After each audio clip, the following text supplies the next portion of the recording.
নমস্কার, আদাব। আশা রাখি সবাই ভালো আছেন, সুস্থ আছেন। সরস্বতী পূজার শুভেচ্ছা জানিয়ে শুরু করতে যাচ্ছি আজকের ভিডিও। সরস্বতী পূজার শুভেচ্ছা জানিয়ে ফেসবুক প্রোফাইল ফ্রেম কিভাবে তৈরি করব আজকে ওটাই দেখাবো। চলুন দেখে আসি।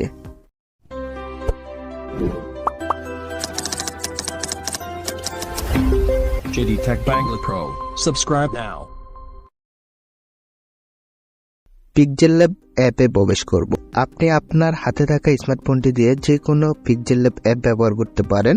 আমি ভিডিওটি ছোট করার জন্য পিএলপি ফাইলটি ডেসক্রিপশন বক্সে দিয়ে দেবো। এখান থেকে ডাউনলোড করে আপনি আপনার সঙ্গের নাম ব্যবহার করে পিএনজি তৈরি করে নিতে পারবেন। কিভাবে নাম পরিবর্তন করে ব্যানার বা পোস্টার তৈরি করা যায় আমি এটা নিয়ে আগে ভিডিও করেছিলাম, ওটা দেখে আসতে পারেন। আমি 2টি পিএনজি তৈরি করেছি। ওই পিএনজি গুলো কিভাবে এডিট করবো আজকে ওটাই দেখাবো। এডিট করে ফেসবুক প্রোফাইল ফ্রেমে ব্যবহার করব, ওটাই দেখাবো। আমাদের ফেসবুক প্রোফাইল ফ্রেমটা স্কোয়ার আকারে হয়। স্কোয়ার বলতে 3 inch by 3 inch, 5 inch by 5 inch square আকারে হয়ে থাকে। আমি কিছুক্ষণ আগে 2টি ফ্রেম তৈরি করেছিলাম। ওই ফ্রেমগুলোর পিএলপি ফাইল ডেসক্রিপশন বক্সে দেওয়া থাকবে, ওখান থেকে ডাউনলোড করে নেবেন। এই জন্য আমি আর কাজটি দেখাচ্ছি না, এখন শুধু দেখাবো কিভাবে ছবি অ্যাড করবেন। 𝐵𝐡𝐺𝐿ab প্রবেশ করে 3 ডট মেনুতে ক্লিক করব।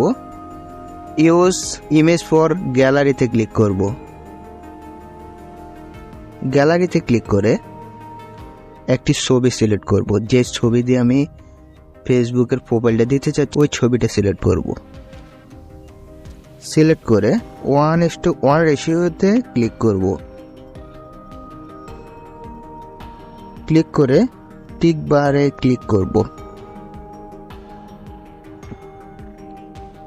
তারপর 𝐵𝐡𝐺𝐿ab এর নিচে এর পাশে ঠিক মাঝখানের অপশনটিতে ক্লিক করব।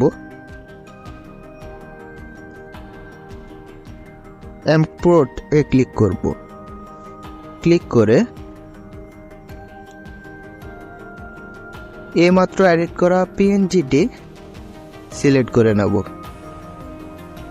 আমি 2টি সঙ্গের নাম দিয়ে 2টি পিএনজি তৈরি করছিলাম। এই ব্যক্তি যে সঙ্গের ওই পিএনজিটি সিলেক্ট করব। সিলেক্ট করে টিক বারে ক্লিক করব।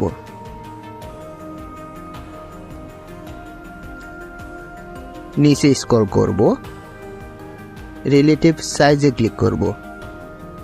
ক্লিক করে সাইজটি বাড়িয়ে দিয়ে টিক বারে ক্লিক করে দেব।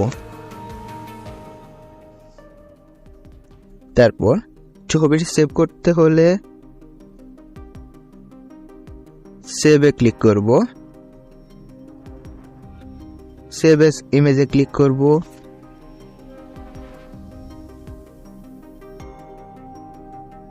কোয়ালিটি আলট্রাতে সিলেক্ট করে সেভ টু গ্যালারিতে ক্লিক করে দেব।